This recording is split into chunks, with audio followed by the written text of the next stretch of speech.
শুক্রবারের বিশেষ আমল সমূহ জানতে চাই। শুক্রবারের প্রথম আমল হলো ভোরে ঘুম থেকে আগে আগে উঠা। দ্বিতীয় আমল হলো ফজরের নামাজ জামাতের সাথে পুরুষরা আদায় করা। কারণ নবী করিম সাল্লাল্লাহু আলাইহি সাল্লামের একটি হাদিস আছে, তিনি বলেছেন আফদালুস সালাওয়াতি সালাতুল ফজর মাআল জামাআতি ইয়াউমাল জুমআহ। সবচেয়ে উত্তম নামাজ হলো, যত নামাজ আছে এর মধ্যে সবচেয়ে উত্তম নামাজ হলো জুমার দিনে ফজরের নামাজ পুরুষরা জামাতের সাথে আদায় করা। এটা হলো যত নামাজ আছে এর মধ্যে সবচেয়ে শ্রেষ্ঠ মর্যাদার নামাজ। এর জন্য জুমার দিনের দ্বিতীয় আমল হলো ফজরের নামাজ জুমার দিন আপনার মহল্লার মসজিদে জামাতের সাথে পুরুষেরা আদায় করা, মা বোনরা বাসায় আগে আগে আদায় করা। 3 নম্বর আমল হলো জুমার দিনের সবচেয়ে গুরুত্বপূর্ণ আমল, সেটা হলো জুমার দিনে জুমার নামাজ আদায় করা। এটা হলো জুমার দিনের সবচেয়ে ইম্পর্টেন্ট আমল, বাকিগুলো ফরজ নয়, এটা হলো ফরজ।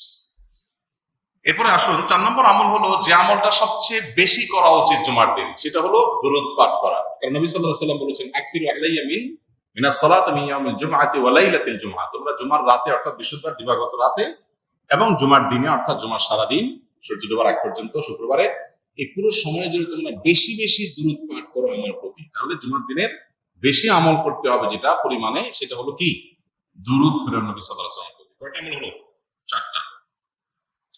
এর পাশাপাশি 5 নম্বর আমল হলো জুমার দিনে আপনি গোসল করবেন, পরিচ্ছন্ন হবেন সুন্দর করে।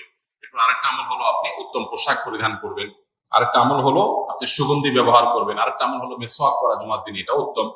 এবং আরেকটা আমল হলো জুমার দিন আগে আগে মসজিদে আসা। এটা হলো সবচেয়ে ফজিলতপূর্ণ আমল জুমার দিনের, এটাতে সব সবচেয়ে বেশি। জুমার দিন মসজিদে আগে আগে, যে যত আগে আসে তার মর্যাদা আল্লাহর কাছে তত বেশি থাকে। জুমার দিনের আরেকটা আমল হলো পায়ে হেঁটে জুমার নামাজে আসা। যথাসম্ভব বাহন, গাড়ি, রিক্সা ব্যবহার না করা। যদি দূরে যেতে হয় তাহলে গাড়ি পার করে ওখান থেকে পায়ে হেঁটে আসা অন্তত। আর জুমার দিন আরেকটা আমল হলো যে রাস্তায় আসছেন যাওয়ার সময় বিভিন্ন রাস্তায় যাবেন, যেটা ঈদের সুন্নত মূলত।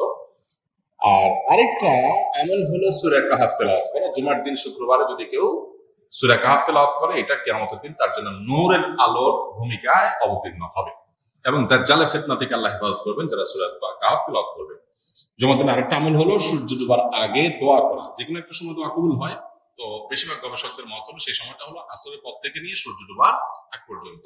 এই টাইমটাতে দোয়াতে মাশগুল থাকা দরকার। যার যার জায়গায় আমরা আল্লাহর কাছে দোয়া মাশগুল হবো, দোয়া করবো, একটা গুরুত্বপূর্ণ সময়। আর অনেক আমল আছে, আল্লাহ আমাদের আমল তৌফিক দান করুন।